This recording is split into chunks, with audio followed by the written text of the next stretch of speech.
tu carrera militar en Venezuela? Sí, yo soy el ciudadano venezolano Eber García Plaza.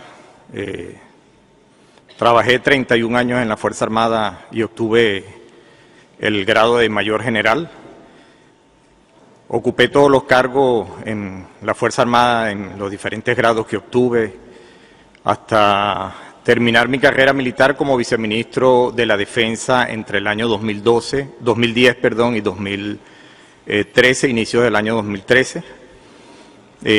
Eso significaba que era parte del alto mando militar para ese entonces. Posteriormente fui ministro del Poder.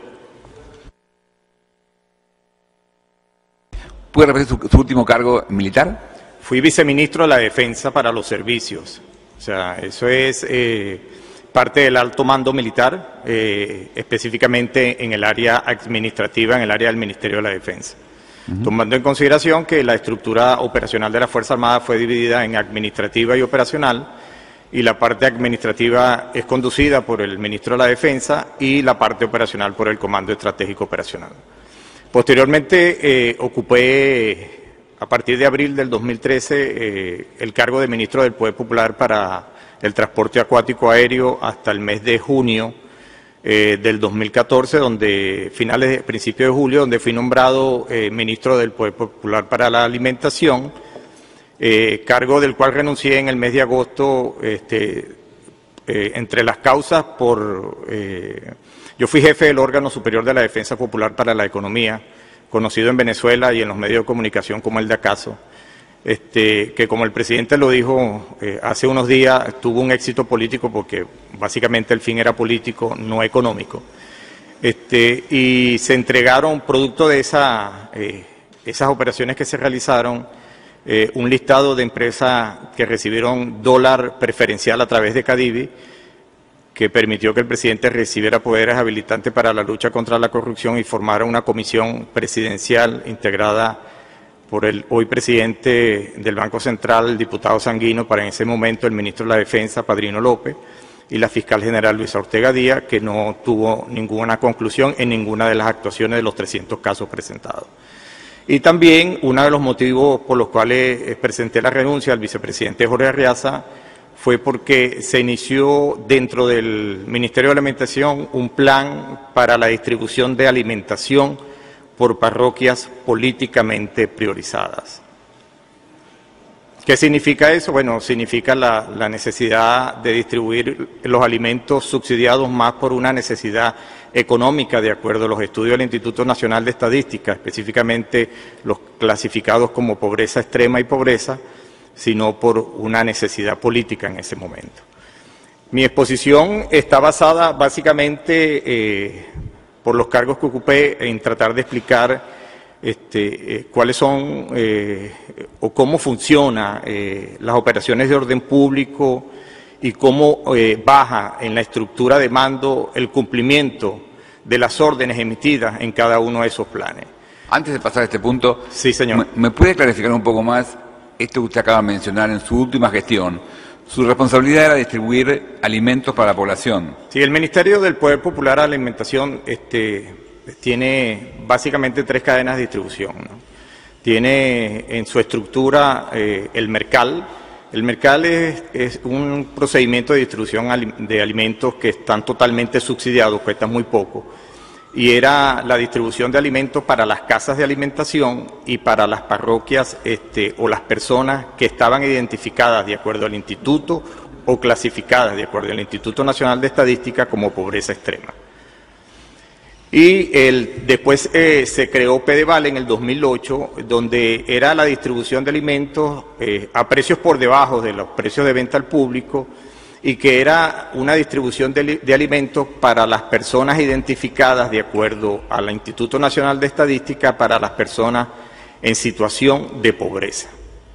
Y se creó también los abastos bicentenarios, que era básicamente para la distribución de alimentos de la clase media en general. Ese era el Ministerio de la Alimentación. Se inició un procedimiento para, a través de los llamados mercados populares, llevar la distribución de alimentos a las parroquias políticamente priorizadas. ¿Y por qué a través de los mercados populares? Porque la estructura física mediante la cual se atendía a las personas clasificadas por el Instituto Nacional de Estadística como pobreza y pobreza extrema, estaban colocadas exactamente donde vivían las personas clasificadas como pobreza extrema y pobreza. Y por eso se utilizaba el operativo de mercados populares, pero con fines políticos. Me explico un poco. Había un criterio de distribuir comida a precios muy subsidiados para extrema pobreza. Sí, señor. Entonces, ese criterio se dejó de lado y se reemplazó ¿por cuál? Se quería sustituir en ese momento por otra caracterización o denominación que eran parroquias políticamente priorizadas. Ese era el término. ¿Qué era una parroquia? Una parroquia políticamente priorizada tiene básicamente dos indicadores. Primero, la población electoral y segundo, el grado de simpatía o de adhesión que tiene al proceso ideológico que lidera el gobierno. ¿Se priorizaban las parroquias en función de estos dos criterios? Sí, señor. ¿Qué ocurría con las parroquias donde había extrema pobreza pero no se cumplían estos dos criterios? Bueno, los inventarios se veían mermados, básicamente se veían mermados, y entonces una estructura de mercal, una estructura física, que es básicamente como una bodega, que pudiese recibir o estaba preparada para recibir y atender a 100 familias, pudiese tener solamente inventarios para atender a 10 o 20 familias, porque necesariamente había que utilizar parte de esos productos para hacer mercados abiertos o mercados populares en las parroquias políticamente priorizadas. Cabe destacar, doctor, que de la discusión sobre la no posibilidad de la aplicación de este plan de distribución de alimentos subsidiados a parroquias políticas priorizadas fue discutido personalmente por vía telefónica con el presidente Nicolás Maduro. ¿Usted discutió estos criterios con el presidente Maduro? Claro.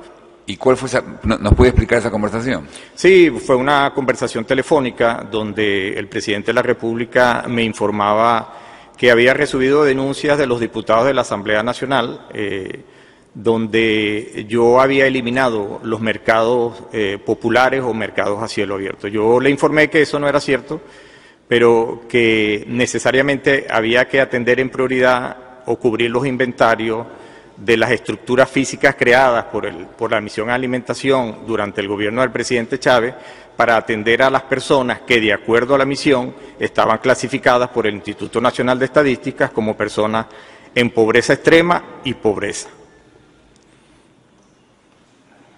Básicamente le explicó al presidente Maduro que habría que mantener el plan original, el criterio de extrema pobreza rigiendo la distribución de comida. ¿Cuál fue la respuesta del presidente Maduro?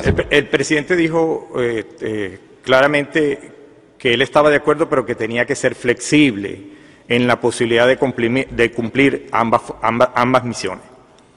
¿Posible cumplir ambas misiones? Imposible. Era imposible. Era imposible. Pero no había una oferta internacional de proveer de ayuda de alimentos y medicamentos a Venezuela.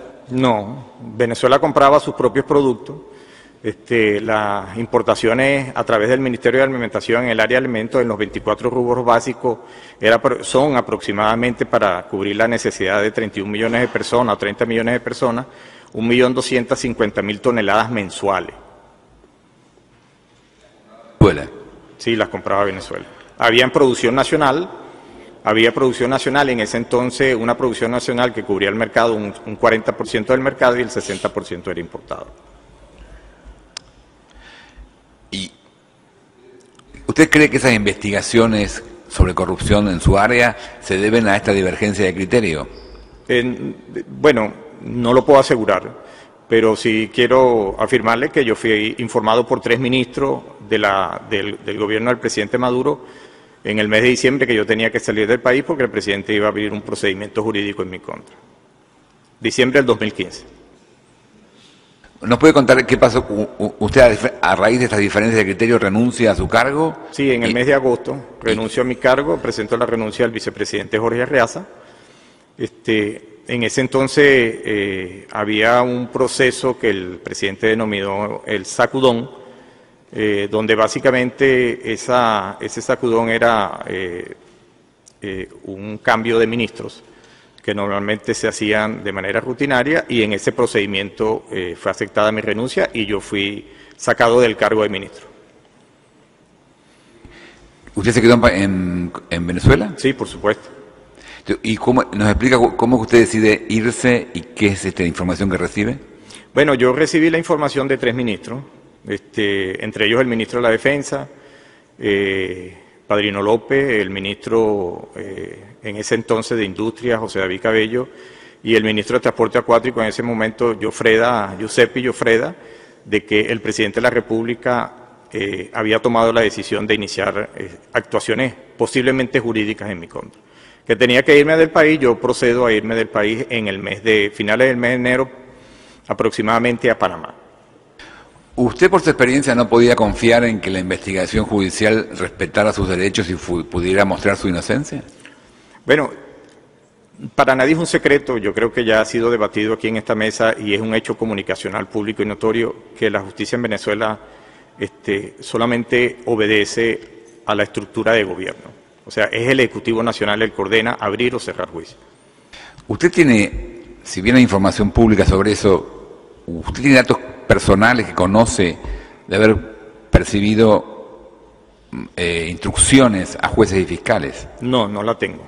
O sea, no la tengo, pero sí tengo una experiencia personal de cuando una causa o una medida pudiese ser dictada en el mes de diciembre del 2013, en una conversación personal en el despacho del presidente de la República, entre él y su esposa, se estaba discutiendo la posibilidad o no de emitir una medida cautelar contra el comisario Simonovi. Esa decisión fue discutida entre ellos dos y la decisión final en ese momento fue no dar esa medida porque políticamente no era conveniente. Eso fue una discusión con la esposa del presidente de Venezuela. Sí, señor. ¿Tiene ella atribuciones o facultades de supervisión del Tribunal Superior? Bueno, es una competencia jurídica del presidente de la República que una vez que una persona esté sentenciada, indultarla o no. Mencionó que eso se discutió. ¿Cuál es el rol de la esposa del presidente en este contexto? La esposa del presidente es asesora prácticamente, asesora en todos los aspectos políticos y jurídicos del primer mandatario nacional, del presidente de la República. ¿Usted sabe si ella tiene algún contacto particular con el Superior Tribunal? Por supuesto. El presidente del Tribunal Supremo de Justicia, Michael Moreno, es amigo personal de la señora Cilia Flores. ¿Esa amistad personal hace que la señora tenga influencia en el tribunal? Sí, seguramente que sí. Seguramente que sí, hay una estrecha relación. Yo con todo respeto, creo imposible que desde el Tribunal Supremo de Justicia salga una sentencia que no sea revisada por Elvis Amoroso, que es el asistente jurídico hoy del presidente, y la señora Cilia Flores. ¿El asistente de la señora supervisa las decisiones del Tribunal Supremo? Por supuesto, o por lo menos le da el visto bueno a cualquier comunicado importante que pueda salir de ahí.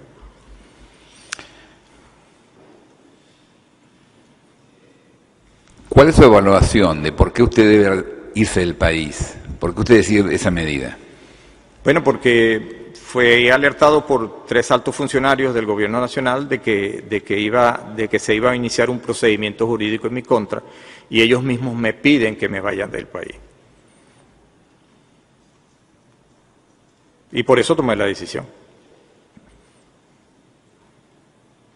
Bueno, muchas gracias por esta explicación de sus antecedentes. El objetivo central de esta conversación era, si usted nos puede explicar, por el alto grado que usted tuvo en el gobierno de la República Bolivariana de Venezuela, cómo se organiza el sistema de investigaciones y control de la violencia en Venezuela. Sí, por supuesto. Mire, ¿quiénes son garantes o de quién es la responsabilidad del orden público, de garantizar el orden público en Venezuela?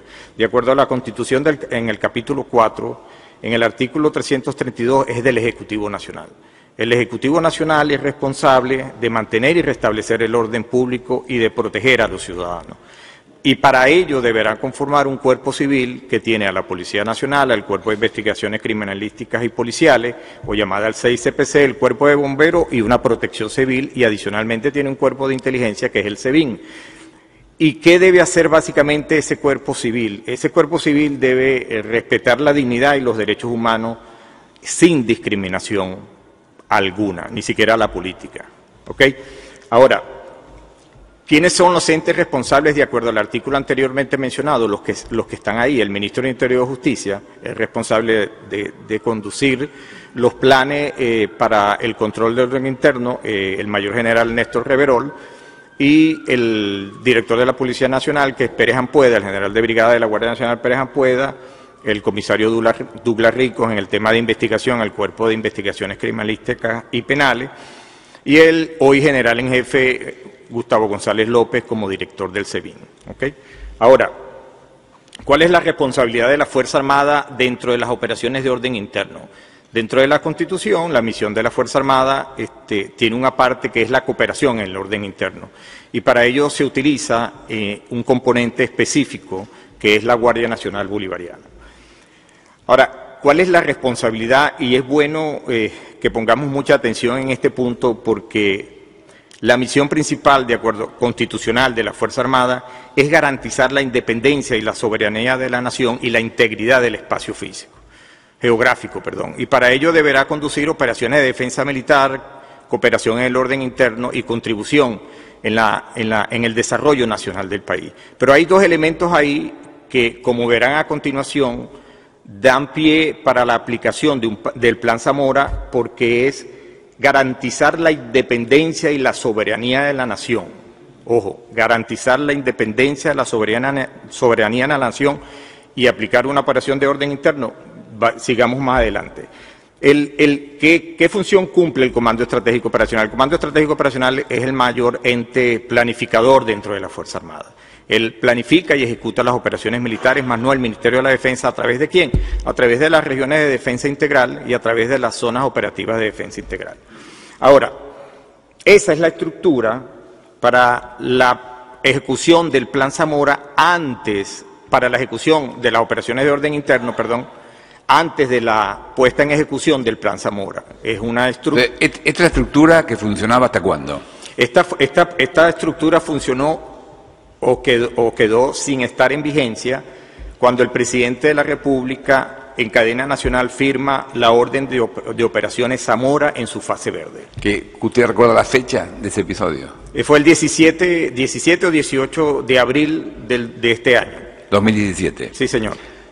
Ok, entonces, ¿esa estructura es comandos CESONA, son esos? Sí, pero quiero que vean la diferencia específicamente en esta lámina, porque esa es la lámina cuando no está aplicado un plan militar que convierte a Venezuela, al territorio nacional, en un teatro de operaciones, ¿no?